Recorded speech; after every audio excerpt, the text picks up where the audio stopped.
সবাইকে আসসালামু আলাইকুম। রিয়াজ কিচেন থেকে সবাইকে স্বাগত জানাচ্ছি নতুন আরও একটি রেসিপি দেখার জন্য। এখন যেহেতু কাঁচা আমের সিজন চলছে, তো এই সময় যদি আচার না দিই তাহলে কি হয়? আর আজকে আচারটি তৈরি করব কোনো প্রকার রোদে দেওয়া ঝামেলা ছাড়াই, আবার খেতে হবে খুবই মজাদার। খুবই অল্প সময়ের মধ্যে তৈরি করে নিতে পারবেন। আশা করছি আজকের এই ভিডিওটি আপনাদের কাছে ভালো লাগবে। ভিডিওটি ভালো লাগলে অবশ্যই ভিডিওটিতে শেয়ার করে দিবেন। এখন আমি আচারটি তৈরি করতে চলে এলাম। সবার প্রথমে আমার সরিষা বাটা লাগবে, সেজন্য আমি সরিষা ভিজিয়ে রাখবো। এখানে 2 টেবিল চামচ হলুদ সরিষা আছে এবং 2 টেবিল চামচ দেব কালো সরিষা বা লাল সরিষা। আপনারা যে কোনো এক ধরনের বা এক কালারের সরিষা এখানে ব্যবহার করতে পারেন, তবে দুটো একসাথে দিলে কিন্তু ভালো হয়।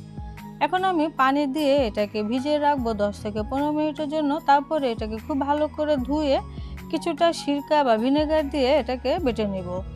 তো আমি ব্লেন্ডারে ব্লেন্ড করে নিব, আপনারা শিলপাটাও বেটে নিতে পারেন। এখন এটাকে এক সাইডে রেখে দিয়ে এখানে আমি 1 কেজি পরিমাণে আম ধুয়ে নিয়েছি। আমটাকে এখন আমি কেটে নিব। তো অবশ্যই আমটা একটু বুঝে নিতে হবে যেন আমের আটিটা কিছুটা হলেও শক্ত হয়। আমগুলো যদি একেবারে আটি ছাড়া হয়, সেক্ষেত্রে আমের আচারটা তৈরি করার সময় কিন্তু ভেঙে যাবে। এখন আমি আমগুলোকে কেটে নিচ্ছি। উপরের অংশটা কিছুটা কেটে ফেলে দিতে হবে। তারপরে এটাকে মাঝ বরাবরে দুটো টুকরো করে নিয়ে নিতে হবে। আপনারা চাইলে এটাকে বটি দিয়েও কিন্তু কেটে নিতে পারেন, আমি ছুরি দিয়ে কেটে দেখাচ্ছি। এভাবে এখন মাঝখানে আরেকটা টুকরো করে দিলাম। তো আমটা কিভাবে কেটে নিচ্ছি আপনারা দেখে নিশ্চয়ই বুঝতে পারছেন। একটি আমকে কিন্তু 4 পিস করে 8 পিস করে কেটে নিতে হবে। তো সবগুলো আমকে আমি ঠিক একইভাবে কেটে নেব। আমগুলো কেটে নেওয়ার পরে ভিতরে বিচিটা ফেলে দিতে হবে। তারপরে আমের প্রত্যেকটা পিসের উপরে আমি এভাবে কিছুটা কেটে দিচ্ছি। এতে করে আমের আচারটার ভিতরে কিন্তু মশলা ঢুকবে, খেতে ভালো লাগবে।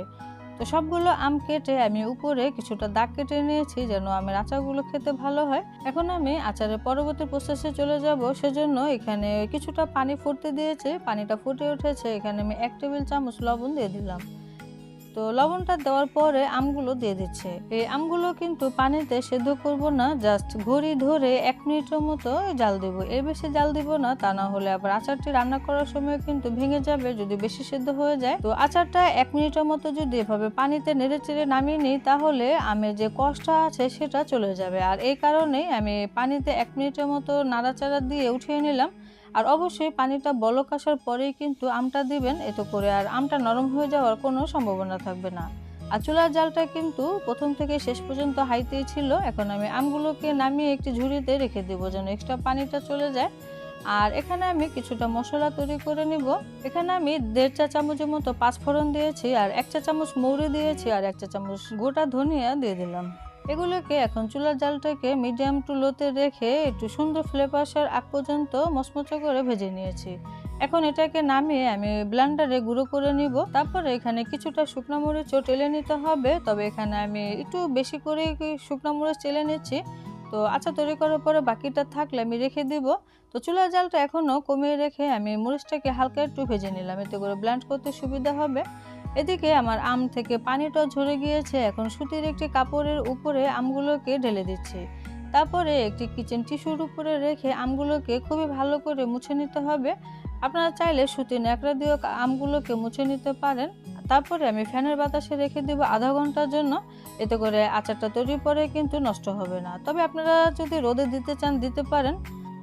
আর এদিকে আমার সরিষার দানাটা ফুলেও কিন্তু ডাবল হয়ে গিয়েছে। এখন কিছুটা ভিনেগার দিয়ে এটাকে ব্লেন্ড করে নিব।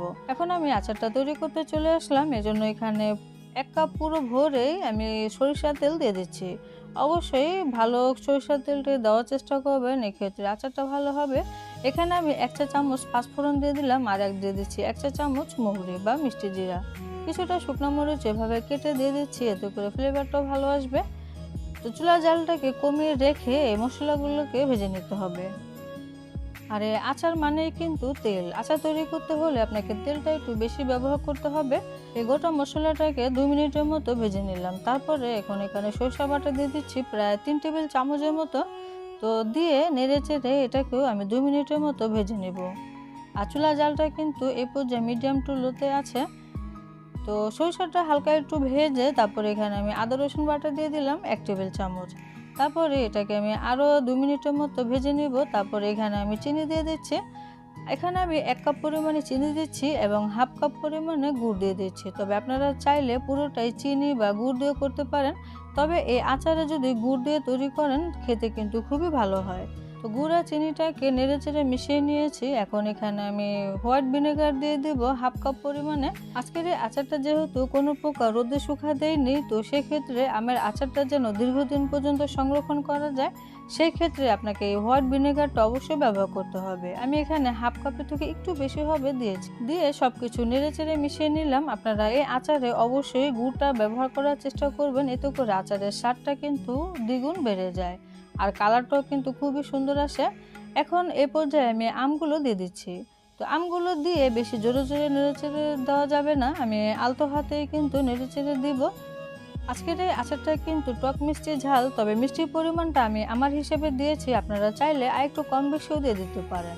তারপরে দিয়ে দিলাম হাফ চা চামচের মতো হলুদের গুঁড়া এবং ঝাল অনুযায়ী 1 টেবিল চামচ মরিচের গুঁড়া দিয়ে দিলাম। তবে ঝালের পরিমাণটা আপনারা বাড়িয়ে বা কমিয়ে ব্যবহার করতে পারেন। তারপরে দিয়েছি তেলে নেওয়া 5 ফোড়নের গুঁড়া, তবে সামান্য একটু রেখে দিয়েছি, সেটা পরে ব্যবহার করব, তার ফলে ফ্লেভারটা খুবই ভালো আসবে। এখন আমি নেড়েচেড়ে মিশিয়ে নিলাম। তো 2-3টা বলক আনিয়ে তারপরে এখানে লবণ দিয়ে দিচ্ছি 1 চা চামচ। আমি যেহেতু আমটা সেদ্ধর সময় কিছুটা লবণ দিয়েছিলাম, তো সেক্ষেত্রে লবণটা বুঝিয়ে দিতে হবে। তো এখন নেড়েচেড়ে আমটাকে কিছুটা সেদ্ধ করে নেব। তো ফিরে আসছি আমি আমটা পুরোপুরি সেদ্ধ হয়ে আসার আগ পর্যন্ত। আর মাঝে মাঝে কিন্তু অবশ্যই একটু নেড়েচেড়ে দিতে হবে, তা না হলে মশলাগুলো পুড়ে যাবে বা নিচে লেগে যাবে। তো আম একটু উঠিয়ে আমি চেক করে নিচ্ছি আমটা পুরোপুরি সেদ্ধ হয়েছে কিনা। আমার এই আচারের আম কিন্তু পুরোপুরি সেদ্ধ হয়ে গেছে, আপনারা দেখে নিশ্চয়ই বুঝতে পারছেন। এখন আমি বাকি 5 ফোড়নের গুঁড়োটাও দিয়ে দিচ্ছি। শেষে দিলে কিন্তু এই আচারের ফ্লেভারটা খুবই ভালো আসবে। এখানে আমি সামান্য পরিমাণে বিট লবণ দিয়ে দিচ্ছি, তবে এটা পুরোটাই অপশনাল, আপনারা বিট লবণ না খেলে না দিলেও হবে। তো আমি এখানে দিলাম। তো আচারটা কিন্তু আমার প্রায় হয়ে গেছে। এই অবস্থায় আচারটা বেশি জোরে নাড়াচাড়া করা যাবে না, এতে করে আচারটা পুরোপুরি ভেঙে যাবে। এভাবে হালকা করে নেড়েচেড়ে নিতে হবে। আচারটা কিন্তু আমার হয়ে গেছে, তেলটাও খুব সুন্দরভাবে উপরে উঠে এসেছে। এখন আমি চুলাটাকে বন্ধ করে দিব। তো আমার আচার তৈরির প্রসেসটা আপনাদের কাছে নিশ্চয়ই ভালো লেগেছে, একবার অবশ্যই বানিয়ে দেখবেন। এই আচারটা কিন্তু আপনি 1 বছরের মতো সংরক্ষণ করে খেতে পারবেন, আচারটা নষ্ট হবে না। আচারটা তৈরি করার সময় অবশ্যই এদিকটা খেয়াল রাখবেন যেন আমে কোনো প্রকার পানি না থাকে। আজকে আমার এই টক মিষ্টি ঝাল আচারের রেসিপিটি আপনাদের কাছে কেমন লেগেছে অবশ্যই কমেন্টে জানাবেন, আর এই কাঁচা আম থাকতে থাকতে আপনারা অবশ্যই চেষ্টা করবেন। আজকে আমার আচারের রেসিপিটি যদি আপনাদের কাছে ভালো লাগে অবশ্যই ভিডিওটি শেয়ার করে দিবেন এবং চ্যানেলটি তো সাবস্ক্রাইব করে দিবেন। সবাই অনেক বেশি ভালো থাকবেন, সুস্থ থাকবেন আর আমাদের জন্য দোয়া করবেন। আজকের মতো বিদায় নিচ্ছি, খুদা হাফেজ।